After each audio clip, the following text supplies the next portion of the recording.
Buenas noches, mi docente. Les saluda la alumna Yacira Zulaira Linda Palomino, de la clase de Historia del Derecho, primer ciclo, quien les va a hablar sobre lo que es el Código de Hammurabi, la ley del talión. Ya, para comenzar tenemos que saber que estas leyes constituyen el monumento literario más extenso y más conocido e importante de su época. Es decir, de toda la antigüedad en la historia del derecho hay un precedente que marca lo que es el Código de Hammurabi. Quien fue su creador fue el sexto rey de la dinastía amorrea de Babilonia, el rey Hammurabi, ¿no? Se dice que promulgó más o menos en el año 40, ¿no?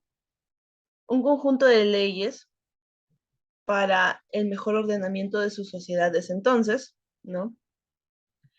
Este código, el Código de Hammurabi, contiene un aproximado de 300 leyes talladas en piedra, ¿no?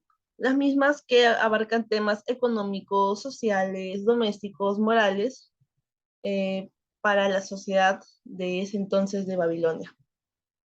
Ese contenido se puede sintetizar de este modo.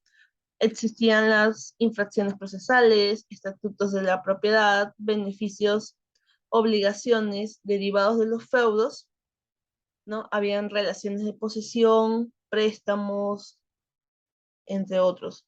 A su vez también trataba los temas mercantiles, los temas del matrimonio, de la familia, incluso se hablaba de temas de brujería, el aborto, régimen legal también de algunos profesionales de esa época, como eran los arquitectos, los médicos, ¿no? Los barqueros, también se hablaba de materias agrícolas, y sus sanciones penales correspondientes, ¿no?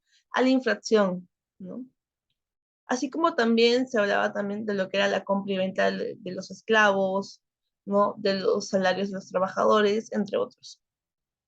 Teniendo en cuenta un dato, si bien Hammurabi no fue el primer legislador de la historia, ¿no? En lo que se respecta, pues se afirma, y como ya lo referí antes, Hammurabi marcó un precedente con este códex, ¿no? Prácticamente porque eh, hubo un antes, ¿no? En la historia, pero a partir del código de Hammurabi, ¿no?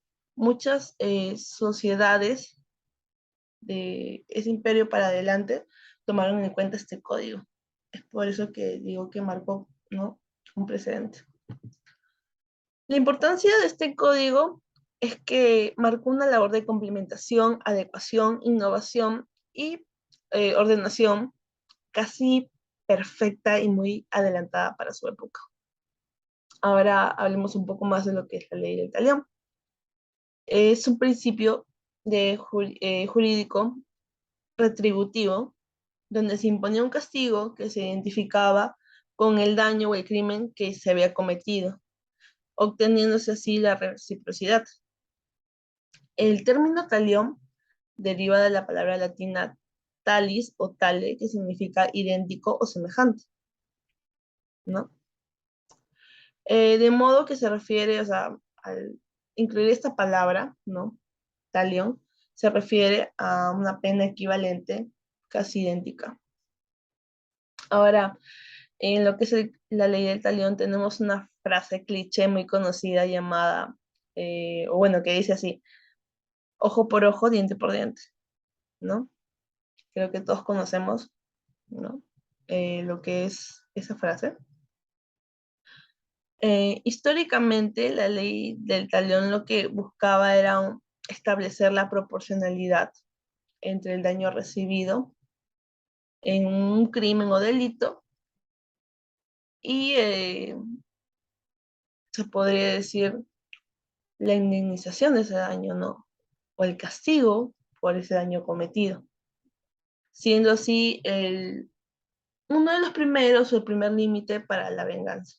Y es así como esa sociedad se empezó a regir por ese sistema, por ese códex, para el beneficio de sus ciudadanos, con el fin de tener una sociedad constituida que se rija bajo las leyes, ¿no?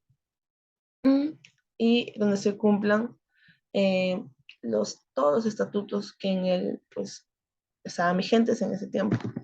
Ahora, el mensaje final, no, hay un pequeño cuadro donde dice la ley del talión, se puede observar de manera satírica, pero para dejar un mensaje es que Hammurabi en su época fue un legislador muy sabio, muy entendido de leyes, que supo aplicar conceptos jurídicos muy adelantados para su época, ¿no? Dignos de modelos jurídicos actuales, ¿no? En esencia, lo que él quería para su sociedad era establecer, pues, la paz, la armonía, la equidad, la seguridad social, virtudes que, pues, en muchas sociedades actuales no existen, ¿no? O al menos no se llevan a cabo como debería ser. O sea, o sea, eso pasó hace miles de años y para lo que supuestamente nosotros deberíamos haber avanzado ahora, pues deja mucho que desear, ¿no? Ya que él tenía penas de muerte, también penas contra los mentirosos, ociosos, etcétera, ¿no? En fin, muchas gracias. A ver cómo se corta esto.